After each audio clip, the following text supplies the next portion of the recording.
अस्सलाम वालेकुम व्यूअर्स, कैसे हैं आप सब और कैसा गुजरा है आपका आज का दिन। बहुत सारी नई ख्वाहिशात आप सबके लिए और हम लेकर आए हैं सिलसिला नॉल निगहबान आंचल की एपिसोड 31, जिसको आपके लिए लिख रही हैं सना सुफियान खान।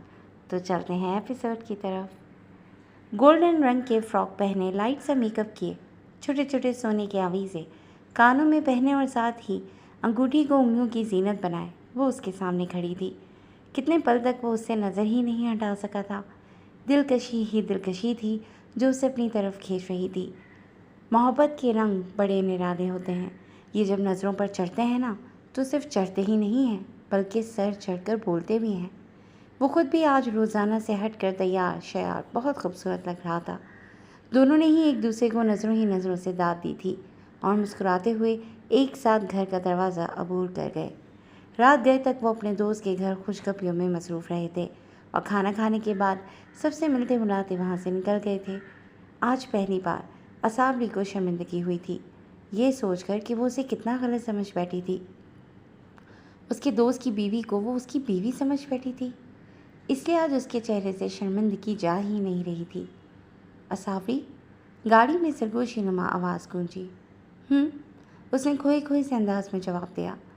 तुम जिस बात के लिए आज बार बार शर्मिंदा हो रही हो, वो मुझे ज़रा भी अच्छा नहीं लग रहा, क्योंकि भले से इस वक्त तुमने मुझसे पूछा नहीं था, लेकिन तुम्हारा अंदाज़ पूछने वाला ही था और मैंने वहीं तुम्हें क्लियर करवा दिया था सब कुछ। फिर आज इस तरह शर्मिंदा होने की तुम्हें क्या ज़रूरत है।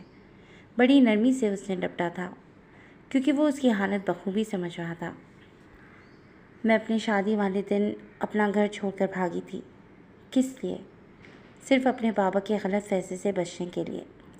लेकिन जब उनके सामने थी तब भी मैं पैरों की धूल थी, और जब मैं सड़कों पर रुलने के लिए छोड़ दी गई तब भी शायद किसी के पैरों की धूल बन जाती। अगर मेरी हिफाजत एक मसीहा ना कर रहा होता, मेरे सर पर पड़े आंचल का निगहबान मेरी हिफाजत ना कर रहा होता, तो आज मैं कहाँ होती मुझे नहीं मालूम है। वो बात को कहाँ से कहाँ ले गई थी। आज एक बार फिर उसे वही दिन याद आया था जब वो अपना घर छोड़कर रात के अंधेरे में निकल खड़ी हुई थी। भले से उसके सर पर एक भाई का साया मौजूद था, पर फिर भी निकली तो वो तन्हा ही थी। गाड़ी में फैली खामोशी में उसकी अजियत से पूरी आवाज़ गूंज रही थी। मुकाबिल शख्स का हर अज़ू आज समात बन गया था, क्योंकि वो उसको सुनना चाहता था। हर लम्हा, हर मोड़ पर वो मसीहा मेरे साथ खड़ा था, मेरा साया बनकर। और मैंने क्या किया था? चंद पल में ही उस पर इल्ज़ाम आयद करते हुए दिल ही दिल में न जाने क्या सोच समझ बैठी थी। काश मैं वो सब सोचने से पहले एक बार आपसे पूछ तो लेती। वो पछताव में घिरी थी, आंखों से नमकीन पानी निकलता गालों पर लुढ़क आया था। उसको इस तरह दिल से रोते हुए देखकर उसने फ़ौरन गाड़ी को सड़क के किनारे रोका। मुझे बिल्कुल भी बुरा नहीं लगा था सावरी कबीर न्याज़ी, बल्कि मुझे उस वक्त हंसी आई थी, क्योंकि वो बात ही मुझे बहुत बचकाना लग रही थी। इसलिए आज तुम्हें इसके लिए पछताने और रोने की तो बिल्कुल भी ज़रूरत नहीं है। ज़रा सा उसकी तरफ मुड़कर बैठते हुए अपने हाथों के प्यालों में वो उसका चेहरा थाम कर आंसू साफ करते हुए गोया हुआ। वो उसकी सहरज़दा आवाज़ और उसकी हसीन आंखों में आज एक बार फिर खो गई थी। ये दोनों ही हमेशा उसे खुद में जकड़ लिया करते थे, जिनसे पहले वो पीछा छुड़ाने के लिए न जाने क्या कुछ बोल दिया करती थी, लेकिन आज खामोशी से बस उसे देखे जा रही थी। उसने अपने दरमियान इस मामूली से फासले को भी समेट गया था। उसकी पेशानी पर मोहब्बत से बोसा देते हुए सुरखरू करता वो ज़ेर लब मुस्कुरा दिया। एक बात पूछूं? उसकी सुर्ख रोई रोई आंखों में झांकते हुए वो गोया हुआ। लहजे से शरारत साफ झलक रही थी। उसने फ़ौरन इजाज़त दे दी। अभी तुम इसलिए रो रही थी ना कि तुम्हें लगा था कि तुमने मेरा दिल दुखाया है? उसके सवाल पर वो हैरान नहीं हुई थी, क्योंकि असल बात ही यही थी। हाँ, फिर? अब की बार हसीन आँखें उस खूबरू चेहरे पर गाड़े जानना चाहा था कि आखिर वो कहना क्या चाहता है। फिर क्या? सच सच बताओ कि तुम्हें मुझसे मोहब्बत हो गई है ना? सवाल था या मुकाबिल शख्स के दिल की आवाज़ जो उसके दिल तक रसाई हासिल करते तड़पा गई थी। कभी वो उसे तम्मी अंदाज में पुकारती शर्म हया से चीख पड़ी थी, जिस पर वो बेख्तियार कहका लगा कर हंस पड़ा। अच्छा, चलो ठीक है, नहीं बोलता मैं कुछ। तुम अंदर ही रहना, मैं भी तुम्हारे लिए आइसक्रीम लेकर सामने से आ रहा हूँ। बात ख़त्म करने के अंदाज में फ़ौरन हंसते हुए हाथ उठाकर उसे हिदायत देते वो बाहर निकल गया था। सड़क क्रॉस करने के बाद वो उसके लिए आइसक्रीम ले रहा था जब किसी अनहोनी के एहसास से पीछे मुड़कर उसे देखा। उसे देखते हुए वो आइसक्रीम ले चुका था और अब पे करते निकलना चाह ही रहा था जब उसकी गाड़ी के करीब 2-3 गाड़ियाँ रुकती बहुत तेज़ी के साथ असावरी को खींचकर अपनी गाड़ी में बिठाती आगे बढ़ गई थी। वो चंद पल के लिए साकत सा खड़ा रह गया, दिल पसलियाँ तोड़कर बाहर निकलने को बेताब हुआ था। उसने बड़ी मुश्किल से खुद पर जब्त किए वहीं खड़ा रहा। चंद पल तक के लिए लगा था उसकी आवाज़ किसी ने सर्व कर ली है। फिर वो आवाज़ में लौटते अपनी जेब से मोबाइल निकाल कर नंबर मिलाते कान से लगा गया। वो लोग मेरी बीवी को अपने साथ ले जाकर मेरे काम को और भी आसान बना रहे हैं, लेकिन याद रहे कि अगर उसे एक भी तकलीफ़ पहुंची तो कबीर नियाजी उसके 3 गुना ज़्यादा तकलीफ़ पहुंचाकर हिसाब पूरा करेगा। उसके लहजे के खुरदरेपन पर वो अपने दिल तक सुकून महसूस करता रहा, लेकिन उसको ये भी मालूम था कि अब मुश्किलात बढ़ने वाली हैं। मुनीर सुल्तान जानता नहीं है कि नियाजियों में अब कितना बदलाव आ चुका है। अब वो पहले से नियाजी नहीं रहे। गुस्से की शिद्दत से वो अपनी मुट्ठियों को भेज गया था, लेकिन उसे मालूम था कि इस वक्त गुस्से से नहीं बल्कि अपने प्लान के साथ इस काम को सरअंजाम देना है और अपनी खोई हुई इज्जत और वो सब कुछ वापस पाना है जिस पर उनका हक है। उसे वॉशरूम में गए बहुत देर हो चुकी थी क्योंकि वो अपने कपड़े धोकर उसको ही पहनना चाहता था। वो अनगिनत बार आकर वापस जा चुकी थी क्योंकि उसकी हिम्मत नहीं हो रही थी कि दरवाज़ा खटखटा कर उसको कपड़े दे देती। जब बर्दाश्त से बाहर हुआ तो वो आखिर आगे बढ़कर उंगलियों से दस्तक देती दरवाजे से ज़रा सा हट कर खड़ी हो गई। सुने, अब की बार दस्तक के साथ आवाज़ भी दे दी थी, जिस पर फ़ौरन ज़रा सा दरवाज़ा खुला था। उसने हाथ आगे बढ़ा दिया। ये कहाँ से आया? अंदर से उसकी हैरत ज़्यादा आवाज़ गूंजती उसे मुस्कुराने पर मजबूर कर गई। पहनकर बाहर आ जाइए, फिर बताती हूँ। शान से जवाब देती वो बाहर निकल गई। जल्दी जल्दी हाथ चलाते हुए वो खाना पकाने में मसरूफ़ हो गई।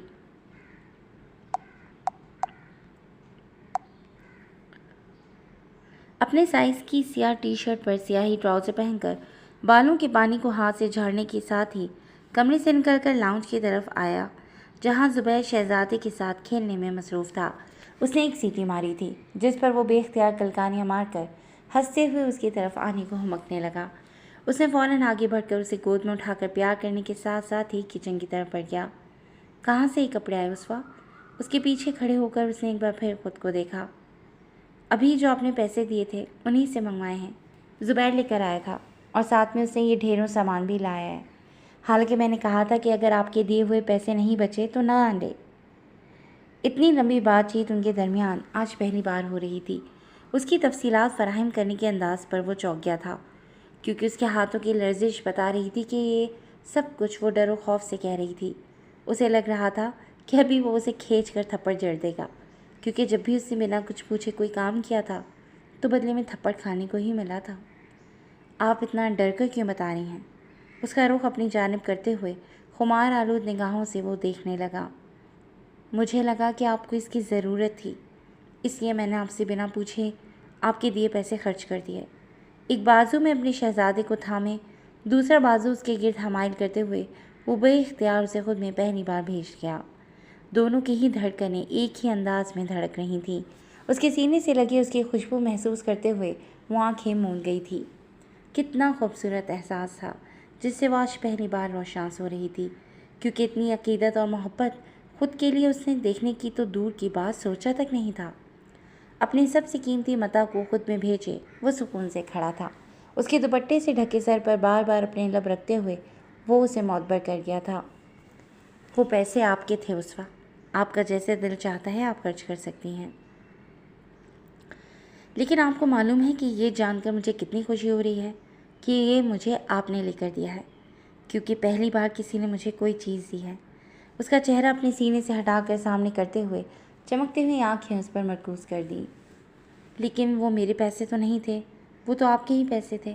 वो थोड़ा बहुत उससे बातचीत करना शुरू हो चुकी थी, क्योंकि इसमें भी सबसे ज़्यादा हाथ मुकाबल शख्स का था। उसके मासूमियत से कहने पर वो दिलो जान से फिदा हुआ था। इन खूबसूरत नए नक्श में वो खो जाता कि बाहर से ज़ुबैर आवाज़ें देता अंदर दाखिल हुआ था। ज़ुबैर, कितने तक का ये टी शर्ट और ट्राउज़र मिला है? वो फ़ौरन उससे ज़रा सा फासले पर खड़ा हुआ था। 4-4 सौ में दोनों लिया है। और बाकी आपके पैसों से सब्ज़ी ले ली। उसने तफसीलात फराहम करने के साथ ग्लास में पानी डालकर पीने लगा। ज़ुबैर बैठकर पानी पीना सुन्नत है। उसको खड़े खड़े ही पानी पीते देखकर बड़े नरम से अंदाज में उसवा ने बताया था, जिस पर वो दोनों चौंक कर एक दूसरे को देखने लगे। ज़ुबैर फ़ौरन फर्श पर बैठकर पानी पीने लगा, जबकि आज और एक नई चीज़ उन्हें सीखने को मिली थी। अच्छा, और बाकी सामान कैसे लिया? उसने वहीं से दोबारा पूछना शुरू किया। अब की बार उसके लहजे में महसूस की जाने वाली सख्ती थी। भाई, आपको तो मालूम ही है कि अंकल मुझे, सिराज और साहिल तीनों को ही रोज़ाना पैसे देते हैं।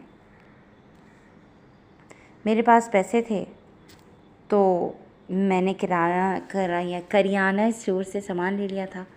उसने मुकाबिल शख्स के सर चेहरे को देखकर इल्तिजा कर दी नज़रों से उसवा की तरफ देखा कि शायद वो उसे बचा ले। ज़ुबैर, तुम मेरे छोटे भाई हो, मैं जानता हूँ कि मैं एक निकम्मा और नालायक भाई साबित हो रहा हूँ, लेकिन जो मैं खाऊंगा उसी में से तुम्हें भी खिलाऊंगा। मुझसे मेरे बड़े भाई होने का हक मत छीनो यार। उसका गुस्सा फ़ौरन बेबसी में बदला था, जिसे महसूस करते हुए वो फ़ौरन भागकर उसके बाजों से चिमटा था। उसने भी उसके गिर्द हंसा कायम करते हुए खुद में बेच दिया। मैं भी उस घर का हिस्सा हूँ ना, तो मुझ पर भी तो कुछ फ़र्ज़ है, लेकिन अगर आप कह रहे हैं तो आगे से नहीं करूँगा ऐसा। हाँ, लेकिन आप बड़े हैं मुझसे, तो आप मेरा ज़िम्मा लें, और मैं चाचू हूँ तो मैं अपने भतीजे का ज़िम्मा लेता हूँ। अब इसके लिए ख़बरदार किसी ने मुझे कुछ कहा तो। उसने भी फ़ौरन हक जमाया था, जिस पर वो दोनों ही मुस्कुरा दिए। ज़ुबैर अभी तक उसके बाजू से चिमटा खड़ा था, जब अपने बालों में होते खिंचाव पर वो हैरान रह गया था। ये देखें शहज़ादे साहब को, इनको हमारा प्यार बिल्कुल बर्दाश्त नहीं हुआ, इसलिए ये अभी से मुझे गंजा करने के प्लान से मैदान में उतर चुके हैं। बेटा जी, गंजा चाचू पसंद नहीं आ सकता, इसलिए मेहरबानी करें और छोड़ दें मेरे बालों को। ज़ुबैर की कमेंट्री पर साइरस के साथ ही साथ ट्रे में खाना निकालती उसवा भी उस तरफ मुतवज्जा हुई, जहाँ उनका बेटा अपने बाबा के बाजों में चिमटा हुआ ही अपना कमाल दिखा रहा था, जिस पर उन तीनों के ही कह के एक साथ बरामद हुए। उन तीनों को हंसता हुआ देखकर वो भी खिलखिलाकर हंस पड़ा था, जिस पर दोबारा उनके हंसने की आवाज़ गूंजी थी। घर और घर की खुशियाँ ही इन तीनों वजूद ने आज महसूस की थीं, क्योंकि तीनों ही अपनी अपनी जगह से इन खुशियों के तरसे हुए थे। ज़ुबैर, नीचे जाकर बाबा को खाना दे आना। उसने ट्रे उसके हाथों में पकड़ा दी। मेरे लिए भी निकाल दें, मैं बाबा के साथ ही खाऊंगा। उसके कहने पर वो और निकालने लगी थी, जबकि वो दोनों शहज़ादे को लिए ही लाउंज में आ गए थे। 5 मिनट बाद वो दोबारा ट्रे लाकर उसके हाथों में पकड़ा गई। भाई, मैं बाबा के साथ नीचे ही सो जाऊंगा, क्योंकि आज आप ही नहीं हैं। उसने कहकर नीचे का रुख कर लिया था, जबकि उस वक्त दोबारा खाना निकालने लगी थी। उसे कमरे की तरफ जाता हुआ देखकर वो भी खाना ट्रे में रखकर कमरे की तरफ रवाना हो गई। उसने ट्रे बेड के दरमियान में रखकर खुद वहीं खड़ी हो गई। आप खाना खा चुकी हैं क्या? उसे खड़ी देखकर उसने हैरान होकर पूछा था, जिस पर उसने नफ़ी में सर हिलाते हुए इनकार किया। तो फिर बैठिए ना, खड़ी क्यों हैं? उसके लिए सामने जगह बनाते हुए बैठने का इशारा किया, जबकि अपने शहज़ादे को वो अभी भी वैसे ही गोद में उठाए हुए था। आज भी वो पहले उसकी प्लेट में खाना निकालने के बाद अपनी प्लेट से उसे पहला लुक़मा खिलाकर ही खुद खाना शुरू कर रहा था।